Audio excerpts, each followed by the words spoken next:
Hey guys, it's Marta. We have beautiful weather today. I will be pruning again. Today I wanted to show you how I prune my panicle hydrangeas, but those one in tree form. I wanted to show you how I prune my hellebores, and I wanted to show you how I clean my perennials. And I wanted to talk about the plants that you should not prune this early in the season because you will lose all the flowers. So let's begin.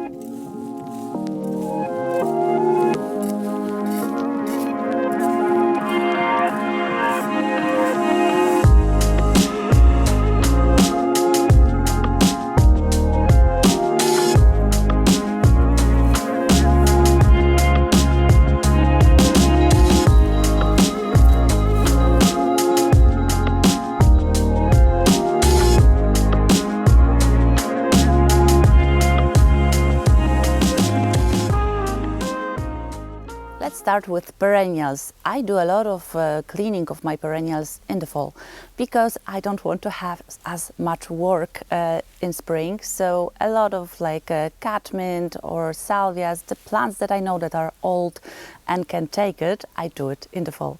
But some of them I leave for the spring, and it's fine to leave them for the spring, especially if you have young plants, new plants that have just been planted. It's good to leave all the foliage for the winter, and then you can clean it up in the spring. But I leave some of the perennials in the borders because I want the birds to feed on them. And one of those flowers is coneflower, so echinacea. Those seeds are wonderful for the birds, very healthy for them. So I leave it through the winter. They ate almost everything, and today I will be pruning that. Let's go. So here you can see my coneflowers. This is Magnus. This is a beautiful variety, very open, very pink. The pollinators love it, the birds love it, Marta loves it, everyone loves it. So I have a lot of that coneflower in the garden. So the birds ate almost everything, but some of the seeds are still here. So I don't waste them. I always take them like this and I just throw them like that on my borders, and some of them will grow there. And when I see little seedlings, I will take them out maybe in the fall, and I will put them somewhere else in the garden.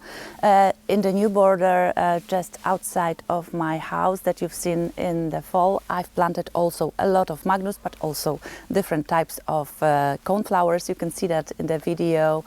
I'm really waiting for this border to see how it will look like, because this is the idea, and then you will see how it will be.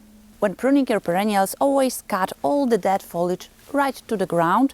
With coneflowers, you will not be seeing too much growth because it's quite cold and early in the season. But when you're pruning other perennials like catmint, salvias or sedums, you will see those little leaves emerging. So you have to be very careful when pruning not to damage those. But with those coneflowers, I know that I can really go down and there will not be a problem.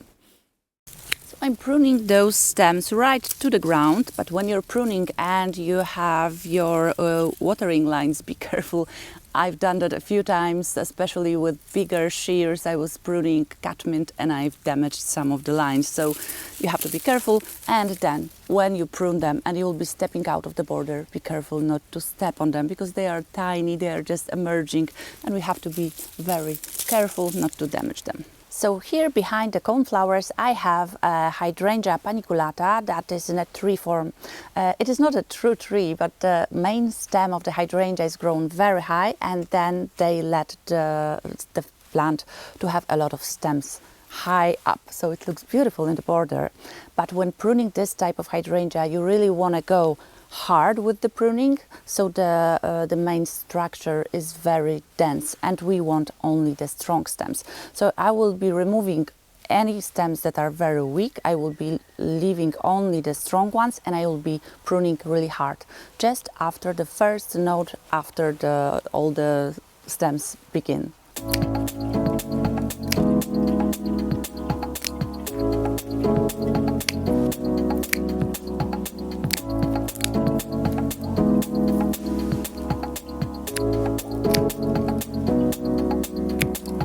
As you can see, this pruning is really severe, but this is what we want. This is a young plant.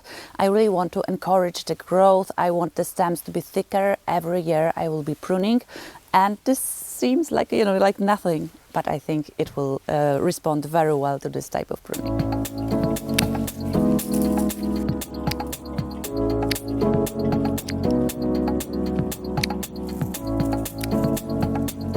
Okay, I think I'm done with all my hydrangeas, not all of them, but hydrangeas, paniculatas, hydrangeas, annabelles or arborescens. Those are all pruned, also the tree forms, but these are not the only hydrangeas you have in your garden. Some of the hydrangeas, so like mophead hydrangeas, are the hydrangeas that bloom on last year's wood, so we don't prune them. The only thing I'm doing right now, I will be cleaning the old leaves and maybe the old flowers, and I don't even prune them, I just take them in my hand and I take them away.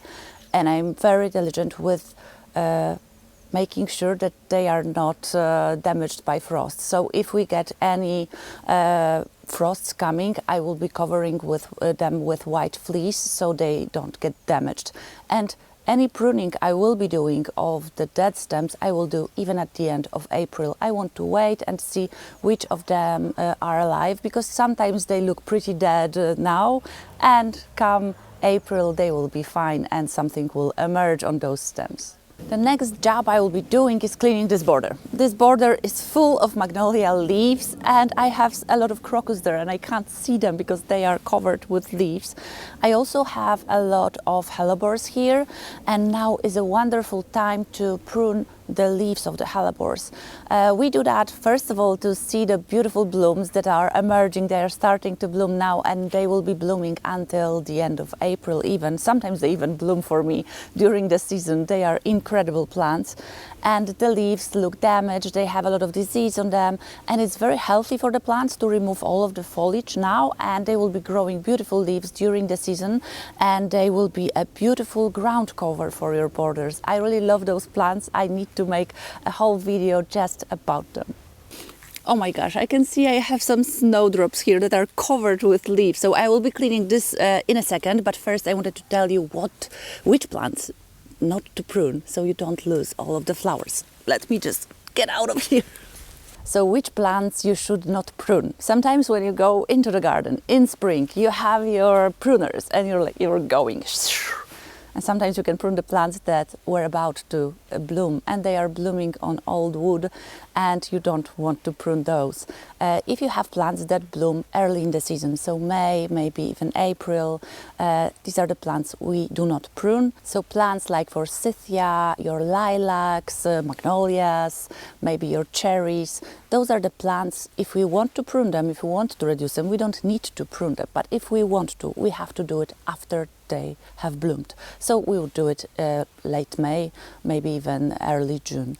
So if something blooms very early in your garden, please hold on to your secateurs and don't prune those, because you will lose your flowers. If you're not sure to prune or not to prune, I will try to list all of the plants that shouldn't be pruned.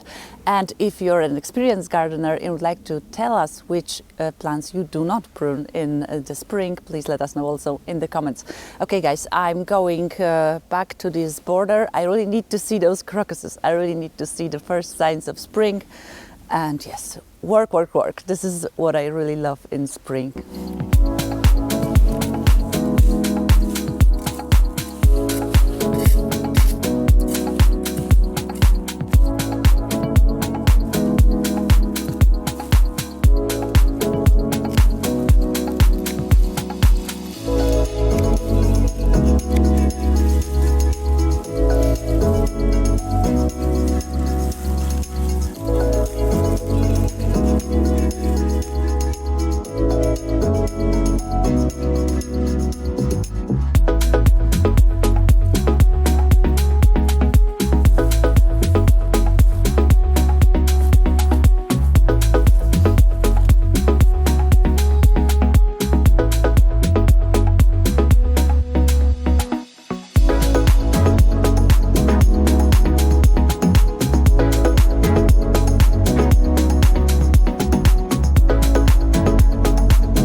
Okay, one border is off my to-do list. If you like today's video, please give it a thumbs up, consider subscribing, and let me know in the comments what are you doing in your garden. And we'll see you in the next one. Bye!